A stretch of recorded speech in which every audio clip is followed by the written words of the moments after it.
उस मंत्रिमंडल की, उस कैबिनेट की जो प्रधानमंत्री नरेंद्र मोदी ने अपने 5 सालों के लिए चुना है, क्योंकि आज बतौर प्रधानमंत्री तीसरी बार उन्होंने शपथ ली है। महामहिम राष्ट्रपति द्रौपदी मुर्मू ने एक भव्य आयोजन में राष्ट्रपति भवन में एक बार फिर पुनः तीसरी बार शपथ दिलाई है नरेंद्र मोदी को बतौर प्रधानमंत्री। इसी खबर आ रही है कि मंत्रिमंडल और ये पूरा शपथ ग्रहण समारोह होने के बाद जेपी नड्डा, जो कि खुद अब मंत्री बनने वाले हैं, कैबिनेट मंत्री, लेकिन उनके घर पर बतौर अध्यक्ष जो एनडीए के सांसद हैं उनका डिनर रखा गया है। शपथ समारोह के बाद नड्डा के घर डिनर का आयोजन किया गया है। पीयूष हमारे सहयोगी वहीं से जुड़ रहे हैं। पीयूष, कौन कौन पहुंच गया है?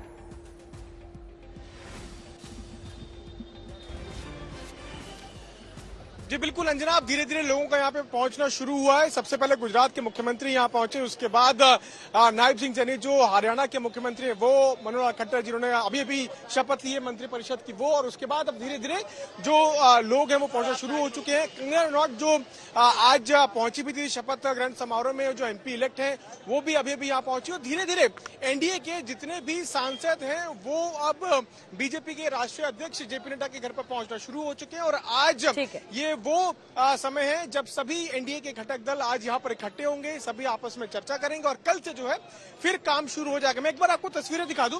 ये देखिए बीजेपी के राष्ट्रीय अध्यक्ष जेपी नड्डा का यह घर है और उनके घर के बाहर किस तरह से यहाँ पे सुरक्षा के इंतजाम किए गए हैं।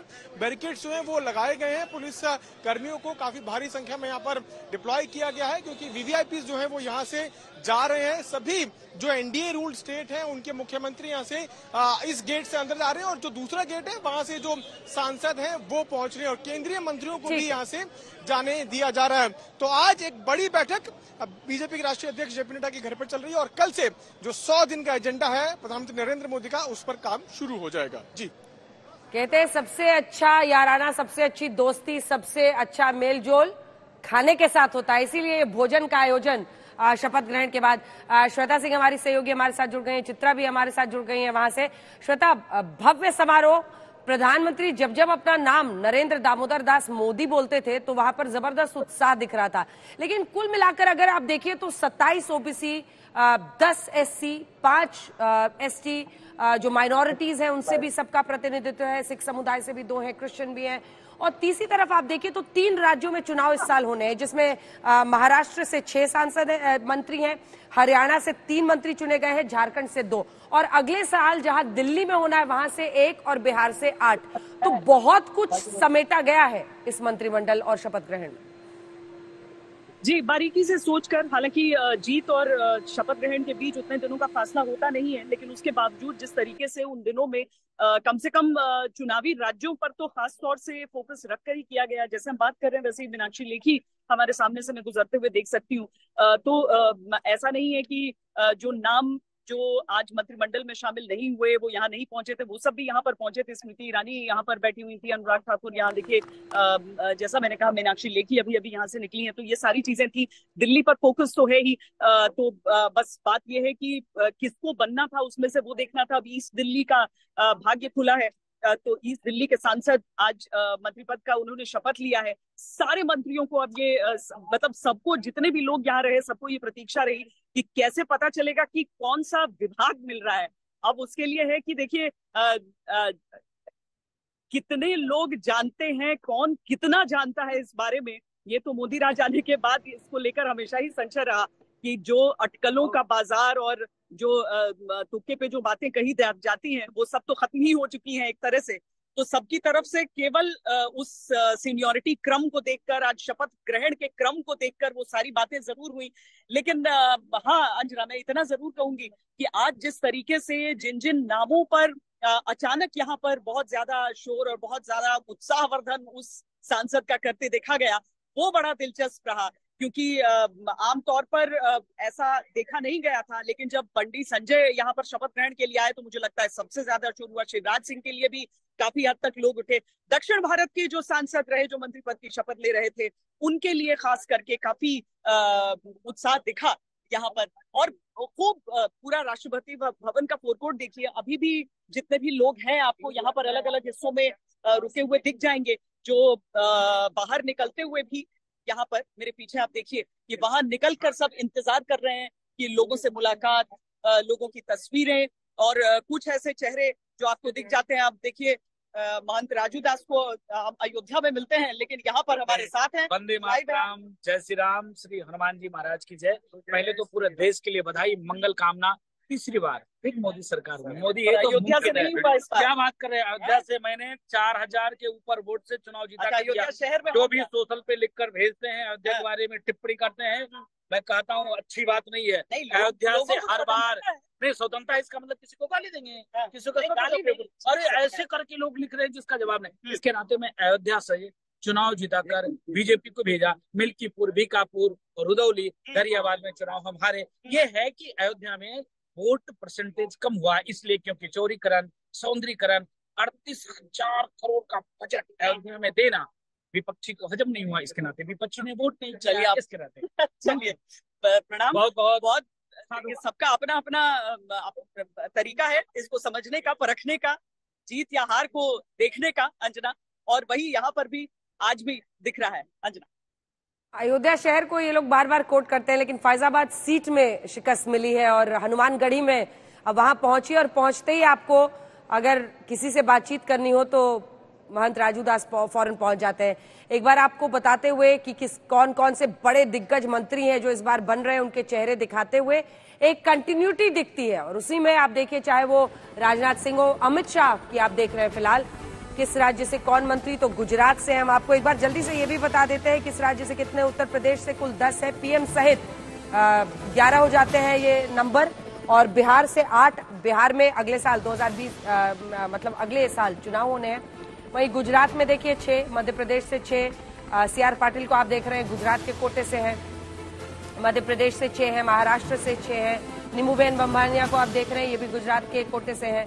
ये सभी मंत्री बनाए गए हैं कर्नाटक और राजस्थान से। कर्नाटक से 5, राजस्थान से 4, आंध्र प्रदेश से 3, ओडिशा से 3, हरियाणा से 3, असम से 2, केरल से 2, केरल से 2, केरल में 1 सांसद और 2 वहां पर चुने गए हैं। तो ये भी एक बड़ा संदेश है और इससे कोशिश यही है कि केरल में जो बीजेपी ने पहली बार सीट हासिल की है उससे, और केरल से भी जब चुने हुए गोपी जी वहां पर पहुंचे तो जबरदस्त जोश दिख रहा था चित्रा।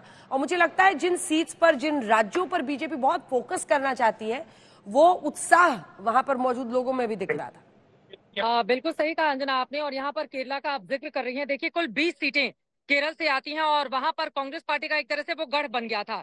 लेकिन भारतीय जनता पार्टी ने तमाम कोशिशों के बाद भी, पहली बार है 1980 में जो पार्टी बीजेपी गठित होती है, पहली बार ऐसा है जब केरला में उसका कोई एक सांसद चुना गया है। मैं तिरुवनंतपुरम और वायनाड दोनों सीट कवर करके आ रही थी। यहाँ पर 2 लोगों को प्रतिनिधित्व दिया गया है क्योंकि आगे आने वाले वक्त में, यानी कि भविष्य में, बीजेपी वहां पर अपने लिए बड़ी अपॉर्चुनिटी देख रही है। देखिए राजीव चंद्रशेखर शशि थरूर से बहुत बड़ी मार्जिन से नहीं हारे हैं, तो इसी वजह से वहां के भविष्य को लेकर आगे चल रही है। तमिलनाडु की मैं बात करूं, एक भी सीट नहीं आई है, लेकिन वोट प्रतिशत बीजेपी का शानदार रहा है। इस वजह से तमिलनाडु के भी एक चेहरे को यहाँ पर जगह दी गई है। पंजाब में भारतीय जनता पार्टी का सुपड़ा साफ हो गया, वहां पर कांग्रेस पार्टी ने सबसे ज्यादा सीट हासिल की, उसके बाद आम आदमी पार्टी ने। लेकिन रवनीत सिंह बिट्टू को यहाँ पर मंत्री बनाया गया, लुधियाना से वो चुनाव हार गए उसके बावजूद। तो कुल मिलाकर बीजेपी का फोकस उन तमाम दूसरे राज्यों में भी है जहां पर कम सीटें मिली हैं या फिर उस तरह की उम्मीदों के हिसाब से नहीं मिली हैं। हमें याद रखना होगा, ओडिशा में पिछली बार बीजेपी ने 21 में से 8 सीटें जीती थी, उसके बावजूद वहां पर प्रतिनिधित्व दिया गया था। धर्मेंद्र प्रधान को बड़ी जिम्मेदारी दी गई थी। और इस बार देखिए लोकसभा के चुनाव में किस तरह से क्लीन स्वीप करते हुए बीजेपी ने 20 सीटें वहां से जीती। और इसी वजह से धर्मेंद्र प्रधान समेत तमाम चेहरे मेरे ठीक आगे आपको बताते चले पुरी के सांसद बैठे हुए थे और यकीनन संबित पात्रा पूरे जोशो खरोश के साथ दिखाई दे रहे थे। और यहाँ पर तमाम सांसदों की मौजूदगी, अब भविष्य के लिए भी बहुत सारे चेहरे अब देखेंगे कि किस तरह से अपने आप को और ज्यादा मजबूत किया जाए।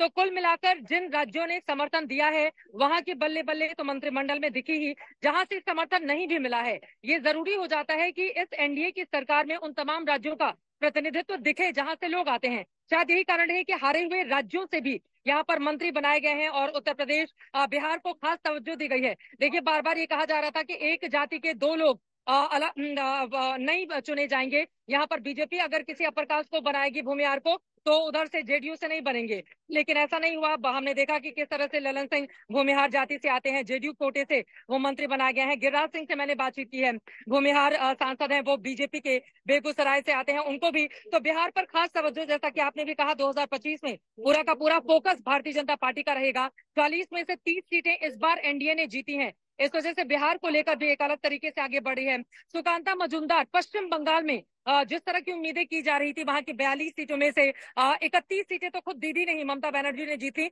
यहाँ पर अच्छा प्रदर्शन नहीं कर पाई भारतीय जनता पार्टी। उसके बावजूद सुकांता मजूमदार को यहाँ पर, जिनके ऊपर दिलीप घोष ने ही सवाल खड़े कर दिए थे, उनको यहाँ पर मंत्रिमंडल में जगह दी गई है।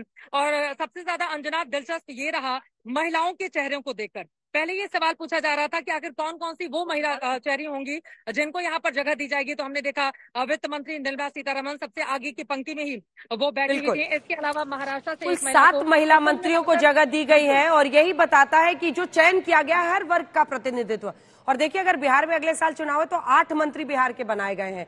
वहीं पश्चिम बंगाल को लेकर भी एक सक्रियता दिखती है, क्योंकि बीजेपी लॉन्ग टर्म वहां पर सोच रही है, सुकांता मजूमदार हो या फिर शांतनु ठाकुर जो मथुरा समुदाय से आते हैं। और देखिए, अगले साल चुनाव बिहार में भी है और इसी के साथ दिल्ली में भी है, तो 7 में से एक प्रतिनिधित्व वहां भी कर लिया गया। लेकिन इस साल महाराष्ट्र में चुनाव है, 6 मंत्री वहां से दिए गए हैं। उसके बाद से हरियाणा में है 3 वहां से, झारखंड में 2 वहां से। कुल मिलाकर जो प्रतिनिधित्व दिया गया है उससे एक बड़ा संदेश है।